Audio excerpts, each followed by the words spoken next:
যখন ভগবান তোমার মধ্যে বিশাল বড় কিছু চেঞ্জেস করতে চাইবে, তখন দেখবে বিভিন্ন স্টেজের মধ্যে থেকে তোমাকে কিন্তু যেতে হচ্ছে বা যেতে হবে।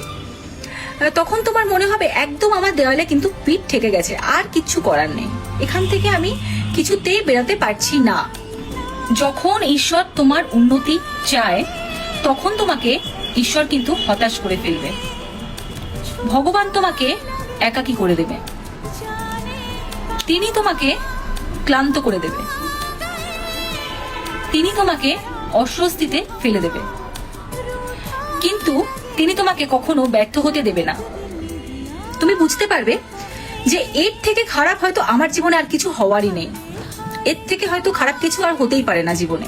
তো সেকেন্ড সিচুয়েশনটা কেমন আসবে, যে তুমি প্রচুর প্রবলেমের মধ্যে পড়ে আছো, ভগবানকে ডাকছো যে ভগবান আমাকে বাঁচাও, আমাকে এখান থেকে তুমি রক্ষা করো। সেই সিচুয়েশনটা আসলে তুমি বুঝতে পারবে যে এই রকম বাজে সিচুয়েশনটা আমার সাথে কেন হচ্ছে বা কেন হয়েছে, এটার কারণটা কিন্তু তুমি তখন বুঝতে পারবে।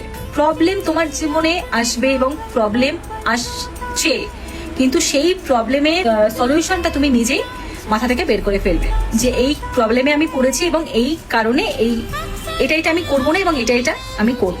এই যে এত ঝামেলা, এত প্রবলেম লাইফে তোমার যা যা কিছু হচ্ছে, ভগবান তোমার লাইফে এগুলো এই জন্যই দেয় যাতে তুমি একদম হিরে মানে ডায়মন্ড হয়ে বেরিয়ে আসতে পারো, মানে হীরের মতো চকচক করতে পারো। তো সেই সিচুয়েশনে তোমার কি হবে, কোনো কিছু তোমাকে আটকাতে পারবে না।